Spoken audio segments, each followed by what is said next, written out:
يا مدارين السلام عليكم walaalkay adigoo raali waxaan u baahanahay fikradda adiga qabtid ina ii soo gudbiso adigoo magacaada la yiraahdo shiish Cabdullaahi anigana waxaan ahay Ubax Cabdi soo maanta ani adiga waxaan ku murnay dhibaatada ka jirto Ilhaan Cumar oo ah qof walaasheen Soomaaliyeed iyo dadka wadanka nagu soo dhaweeyay oo welcome to siiyay anagoo refugee maxaa fikrada oo ka qabtaa waxaan u baahanahay English inaan ku explain gareysid Soomaalina inaan ku hadashid adigu fikrada aan leedahay anigana fikrad baan leeyahay ma garat sheesh go ahead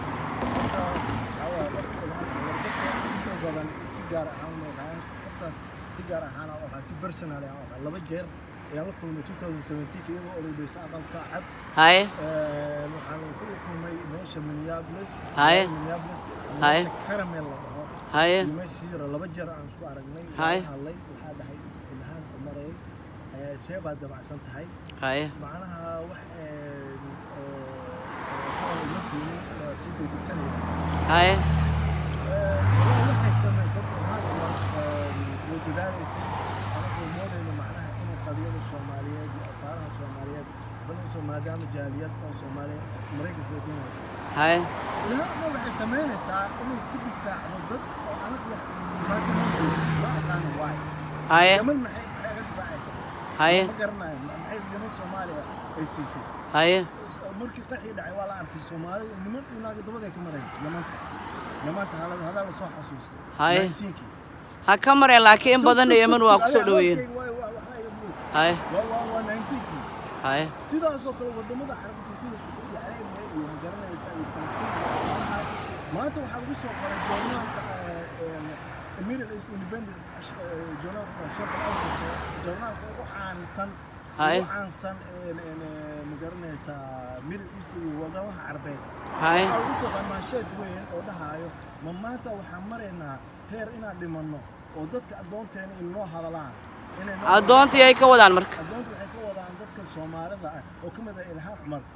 way Ilhaan Cumar oo hadlaysay iyada afaaraheeda ma aha maxay iyada ka galay intii anaga naga hadlaynay dalkeeda burbursan ma ka hadashay af buuxay waa hadal cad waxa lagu soo qoray qoraal guduudan lagu soo qoray joornaalkan waa lagu noqon karaa waa baari kartii waxa Sharq al-Awsat lagu dhahaa Carabiga waxa ku soo qoreen maxaa dhacay heerkaas aan u gaarnay maanta waxa gaarnay heerkan macnaha dadkii adoonta ahayd dadkii anaga naga hoosay inay noo hadlaan anaga waa dhiman camal macnaha هاي ma garanaysaa meel xun ay sheekadeena maraysa ma garanayo waxa adoonta dadka keenayso marka dadka noocaas saas ugu dhimaysa gaarsiina يا يجينا الساس وجو جوابين استاهل كده وفي عنده هذا كلا كرتورت واحد يا مقرنيسا لو باين إنه لو ضوضة يقول جواب باين ولا عامس هذا الحين أنا محاول قف جاهلة إنه يتابع ما يعني وحبك أقوى تاريخ ووضع aflagaada هذا الرئيس مركور walaalka Ilhaan adiga fikrada ka qabto oo gudbinay Ismaaciilta inay dalkeeda ma dalkeeda inay difaacdo ma faraysaa warkii oo dhan inay dalkeeda u doodo ay difaacdo laakiin ay iska dayso carabta هاي جرى الله عليه ولا عليه ساسا جبتو صدق كونو ويلو Soomaalida laga celi Mareykanka oo Soomaali lagu celi kama hadlay Soomaali band baa la saaray kama hadlay Soomaali dhibaatada ka jirta kama hadlay afaara aan loo dirsanay intaas ku jirta هاي gabadhii u dhalatay oo carabta ahayd oo Congress kula jirtay oo la jiray magaceeda فضيل مال اللي قبل أو كيالا قبتي عربتها وفلسطين كسر جدا كما هالمرة هاي حكى قال مركز الهام دتكي أنا ما أوجوبه هذا اللي لا ما تبي جوعان عندي أنا قال أنا بوستر لكن دتكي أنا ما جو ترى بعد أنا سؤال هذا هل أرنا صاحب وسنا يا دتكي عربت الله صدق بقوله سنة وده كان وريه هاي ملح وين وين ما مثل عربت Soomaali cid ma tashamada maanta waa qofkii kaliya ma tari lahaa inta afaareen dana aan loo dirsanay ma aqal waxay loo qabatay benefit lahaa gartay ma garanayo okay fikradaada waa dhiibatay aan fikradeeda aan dhiibto hal arin kaliya هاي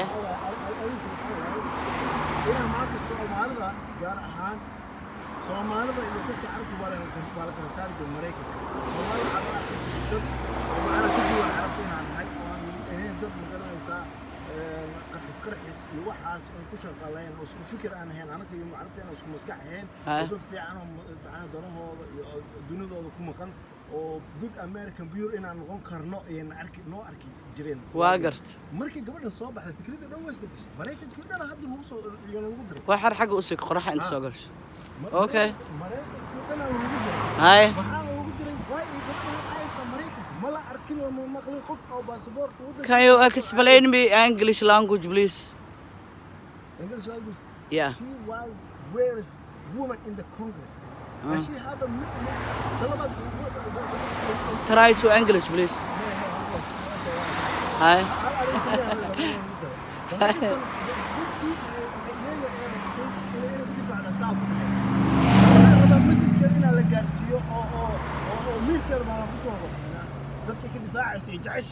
معناها waxaa leedahay ilaahan maxaad walaalay macnaha ay difaacayso way Soomaaliya ay difaacay weeday oo difaacaysa macnaha 24 saac afaaraha maartay oo magaranaysa carabta ugu dhex jirta waxay leedahay walaalahayga waay waa kacalkayga waa inay ka difaaca kuga back support sida okay dadku back support kaasisay maanta saasa uu jaazeeyay okay okay magacaada igu soo celi magacaada igu soo celi Shiish Abdullahi thank you so much fikradaada dhiibatay anigu waxaan ahay Ubax Cabdi waxaan dhiibanayaa fikradayda Ilhaan Cumar waa qof walaashay qaali igu ah farxad ii gelisay calankayga Soomaaliyeed muujisay Soomaali magaceeda dad aan garanayn garansiisay maantana waxaan ku waaninayaa wiilkaan aan meesha aan ku wada doodno ani asaga waxaan joognaa garaashka Royal ee Siyaad magaalada Seattle Washington waxaan u sheegayaa walaashay oo gaarsiinaya in ninka wadanka madaxweynaha ka ah oo macnaha ay la caaytamayso walaashay Ilhaan inay iska dayso number 1 Soomaalidu waxay ku maad biyo ka badan waa ku qaadaan muslimiina waxa waay magaca ayay walaalo ka yihiin inaad difaacdi dadka muslimiinta ah oo wadamadooda dhibaatada loo geystay Falastiin iyo Yemen iyo khalad uma arko kamana fahansan waan ku faraxsanahay laakiin waxaan ka waaninayaa walaasha Ilhaan Cumar in bicilaa ninkan wadanka president ka ah Donald Trump ina aflagaadadiisa iyo tartankiisa iska daysid ayaa iga waana ah dalkeenana micnaha dooda wadamada carabta u dooday rabbi ha ka ajirsiyo afcay taman ninkiisoo ku yaala anaga adoonteena maanta inay noo hadasho waa ka xunnahay ayay joornaaladooda iyo nuusadooda soo galiyeen oo dhahay wiilkan shiish la yiraahdo marka anigu waxa iga waano oo ku gaarsiinaya in Trump la tartankiisa iyo caytankiisa ay iska dayso wiilkan hadda waxaan ku doodnay English ahaan ku dhahaa eri wuxuu caddaanko dhan waa xun yihiin ayay tiri Ilhaan waxa caddaanko dhan waa xun yihiin ma aysan dhihin ninkaas ayaa micnaha ay la tartamaysay oo muslim naceebka qabo haddana ha ahaatee asagoo muslim naceeb qabo ani ma u baahnay in la caayo ama la dulmiyo anaga Mareykan waa dad axsaan noo sameeyay oo na soo dhaweeyay English badan ma garanay but I try to talk English I say American people the white people, the black people, all I say thank you so much. Why? We're gonna help me. We're gonna help American people. We are refugees. My country get the war. We give her welcome. We give her work. We give her peace. Thank you so much. I say thank you so much, American people, all of us. You know? Ilhaan Cumar walaashay waxaan kugu waaniyay ninka tartankiisa afxumadiis in aad iska dayso danahaada aad fiirstid dalkaadana aad u doodo waxa u qaban kartana aad u qabatid that's all American people anaga dhibaato uma hayno waxaan leenahay waa mahadsantiin axsaan noo sameeyeen anaga qaxootiina soo dhaweeyeen guriyana siiyeen kii aan waxba haysan guri free iyo food siiyeen I say thank you so much you know American people, thank you so much. Everybody, thank you so much. walaashay ilhaan jazaaka allahu khayr dadaalka meesha aad ka sii wad ninka hala tartamin hana caynin waa iga waano bye bye master shiish laakiin